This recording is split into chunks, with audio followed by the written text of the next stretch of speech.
एका मोठ्या संयुक्त कारवाईत नंदुरबार स्थानिक गुन्हे अन्वेषण शाखा आणि शहर पोलिसांनी जनावरांसाठी दूध वाढवणारे घातक इंजेक्शन बनवणाऱ्या टोळीचा पर्दाफाश केलाय।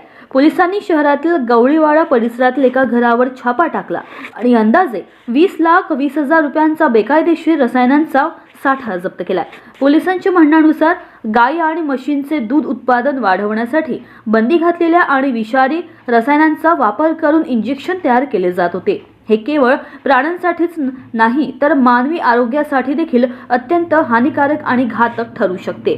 या प्रकरणात पोलिसांनी 2 संशयितांना अटक केली आहे। पोलीस अधीक्षक श्रावण दत्त एस यांनी सांगितलंय की आरोपींविरुद्ध गुन्हा दाखल करण्यात आलाय। पोलीस आता कच्चा माल कुठून आला आणि टोळीचे कनेक्शन कुठे आहेत याचा तपास करत आहेत। MTV news Marathi bureau report Mohammad Wasim Shaikh.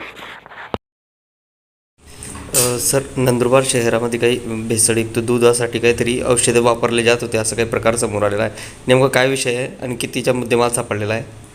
नमस्कार, मी श्रावण दत्त एस, पोलीस अधीक्षक नंदुरबार। आज नंदुरबार शहर हद्दीत एक गोपनीय बातमीदार माध्यमातून एक अशी बातमी मिळाली होती की दूध देणारे जनावर यांना एक रसायन मिश्रण इंजेक्शन रूपाने देऊन त्या जनावराची जे दूध देण्याची क्षमता आहे ते वाढवून जास्त दूध ड्रॉ करण्याचा एक प्रकार चालू होता। बातमीनुसार एक बंद घरामध्ये अशा रसायन बनवण्याची एक छोटा कारखाना चालू होता। तर आज पोलिसांनी, नंदुरबार शहर पोलीस त्याचबरोबर स्थानिक गुन्हे शाखाचे अधिकारी व अंमलदार यांनी या कारखान्यावर धाड टाकून तिथे जे उपस्थित आरोपी आहे आणि ते रसायनचे जे बॉक्सेस आहे आणि त्यांना बनवण्यासाठी जो रॉ मटेरियल लागतो त्याचबरोबर ऑलरेडी बनवून ठेवलेले जे काही रसायन आहे, इंजेक्शनची बॉटल्स आहे, ते हस्तगत करण्यात आले। यामध्ये एकूण जवळपास 18 लाख रुपयांच्या किमतीच्या जे रसायन आहे, त्यामध्ये बनवलेलं रसायन त्याचबरोबर रॉ मटेरियल असा जप्त करण्यात आलेला आहे। याच्यामध्ये 2 आरोपींना ताब्यात घेण्यात आलेला आहे आणि पुढचा तपास सुरू आहे। ह्या रसायनांमुळे काय नेमकं परिणाम होत आहे मानवी आरोग्यात? नेमकं काय घातक होते?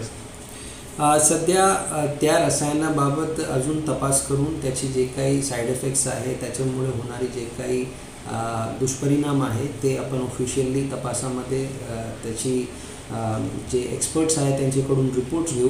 परंतु प्रथमदर्शनी असं दिसते की हा एक आर्टिफिशियली जे केमिकल्स देऊन जनावरांची जे काही हार्मोनल चेंजेस आहेत ते करून त्याच्यातून जास्त दूध उत्पादन करण्याचा एक प्रकार चालू होता आणि हे जो आरोपी होते हे या इंजेक्शन वेगवेगळे लोकांना त्यांचे डिमांड विनंतीनुसार विकत होते आणि याच्यामुळे जे काही दूध देणारा जनावर आहे त्याच्यामध्ये जे काही चेंजेस होतात त्याचबरोबर जे काही येणारी उत्पादन आहे दुधाची ती सुद्धा अडल्ट्रेटेड असण्याची पूर्ण शक्यता असल्याने याच्यामध्ये जे अडल्ट्रेशन ऑफ फूड या कलम अंतर्गत आपण गुन्हा दाखल करून पुढचा तपास करत आहोत। Subscribe now and press the bell icon. Never miss an update.